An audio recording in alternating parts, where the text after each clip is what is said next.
to a voyage of discovery and awareness of the richness and diversity beyond the surprising nature living with the land.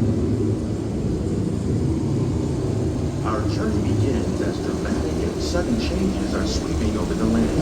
The approaching storm may seem violent and destructive to us, but to nature, it's a new sign.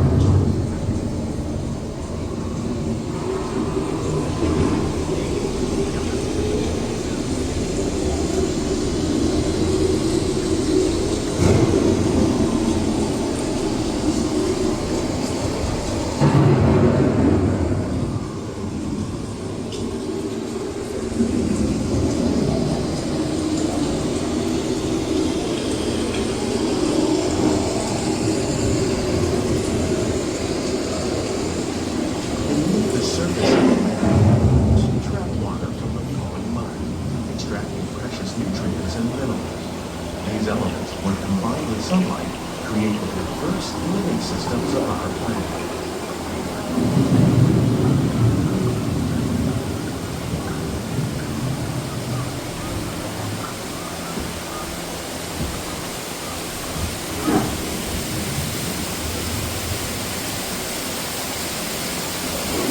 One of those living systems is the rainforest, home to the most amazing concentration of life on our planet.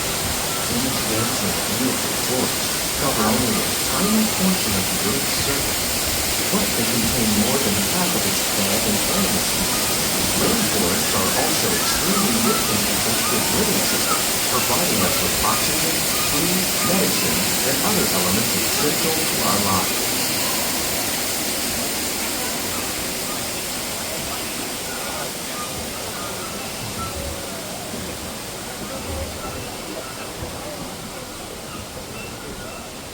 In the desert, nature has created a very different, but no less beautiful living system. And while this arid landscape may seem lifeless, it is very much alive. The plants and animals that have learned to survive in these harsh conditions make use of what little water they can find and avoid the scorching rays of the relentless sun.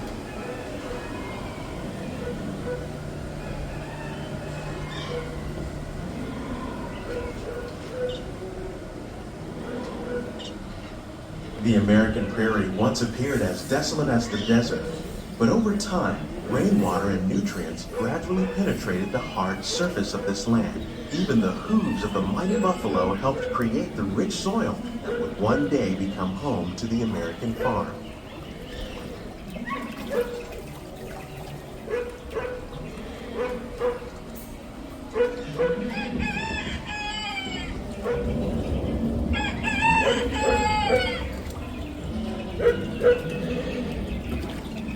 Of all the forces at work on the land, humans have had one of the most profound effects. The need to produce food for a growing world led to the enormous use and sometimes overuse of the land. In our search for more efficient ways to grow food, we often fail to realize the impact of our methods.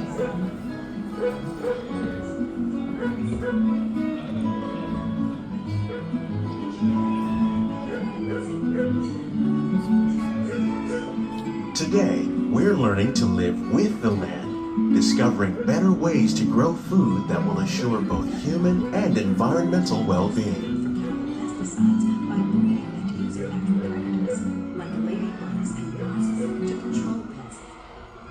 In the farmlands across America, we're learning that by plowing under vegetation containing natural fertilizers, we can enrich the soil without the use of chemicals. In arid regions, we're learning to produce food on desert seacoasts by developing and planting crops that thrive on salt water. In Japan, we're learning that by mixing leaves and other living materials into our soil, we can make farmland more fertile without the need for chemicals.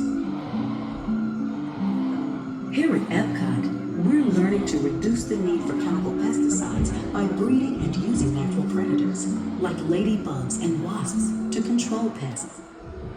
In the farmlands across America, we're learning that by plowing under vegetation containing natural fertilizers, we can enrich the soil without the use of chemicals. In arid regions, we're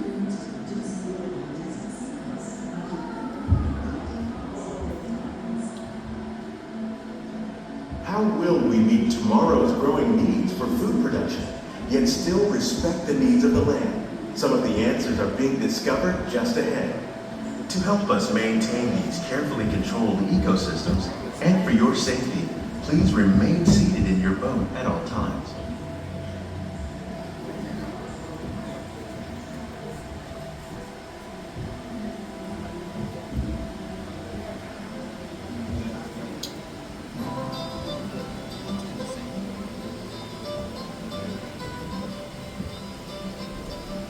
Welcome to our Glimmering Greenhouses, where scientists from EPCOT and the U.S. Department of Agriculture illuminate the wondrous gifts we receive from the land. Join us as we ring in the most bountiful time of the year.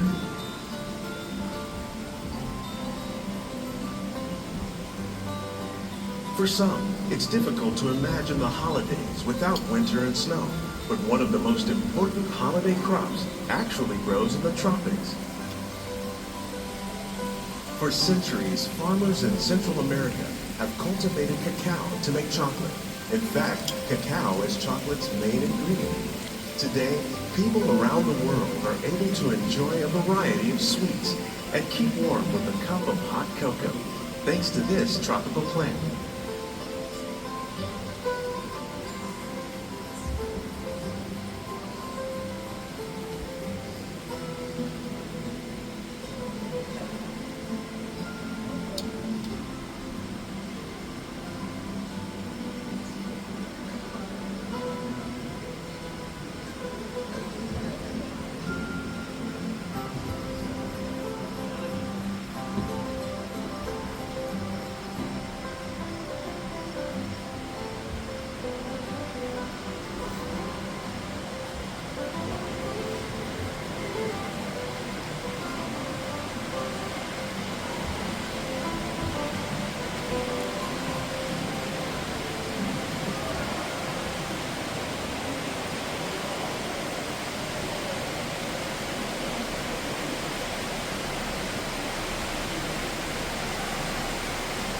When you think of holidays, you might not think of fish, but seafood is an essential part of many festive meals. In parts of southern Italy, family and friends gather once a year to celebrate La Pasqua with a 7-course seafood dinner.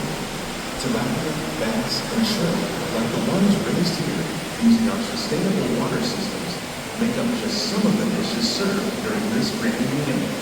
Today, in the United States, the tradition is known as the Feast of the Seven Fishes.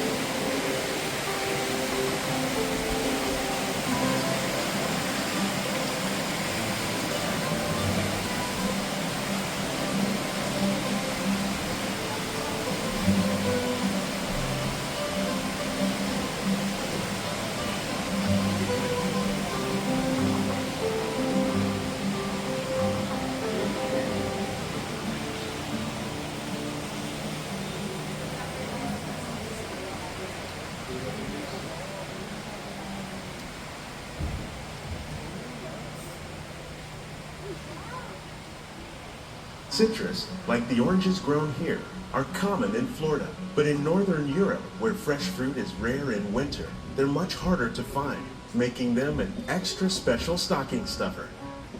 During Chinese New Year, these vibrant fruits are given as gifts of good fortune.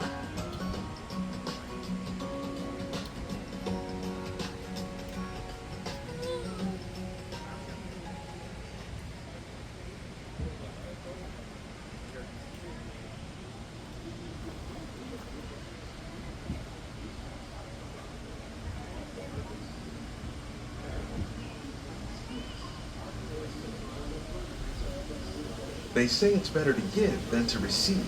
And in this greenhouse, we're celebrating the holidays by giving back to the land using innovative farming techniques. By recycling water, we can give plants rich nutrients.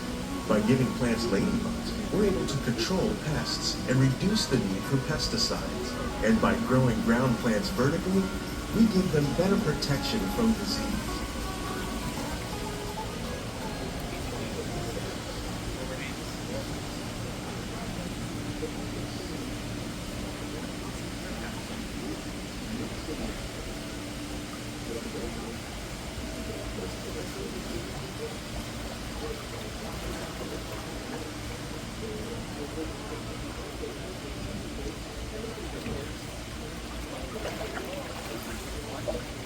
With these gifts, our plants can grow an abundance of festive vegetables.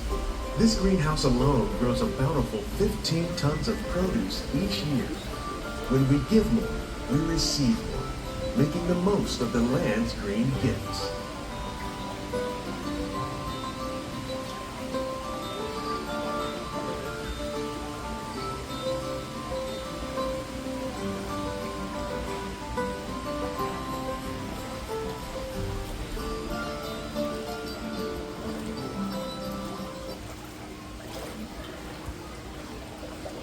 Many of the plants you see here help spice up the holidays.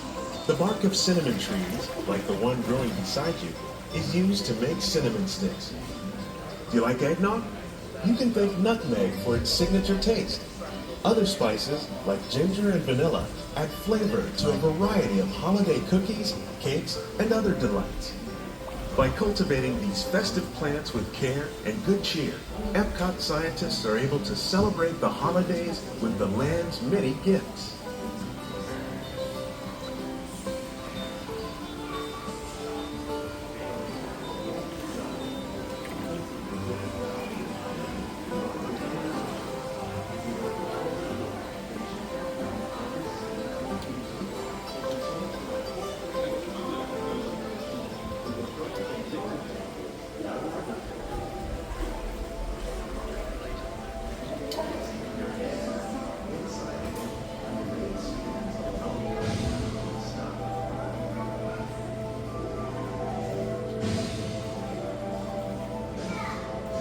These greenhouses represent just a fraction of the work being done worldwide to produce bountiful harvests for our growing population.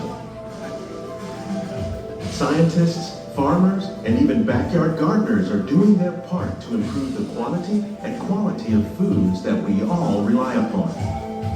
Together, we can continue to find more ways to increase food production and protect our precious natural environment. Only then will we truly be living with the land.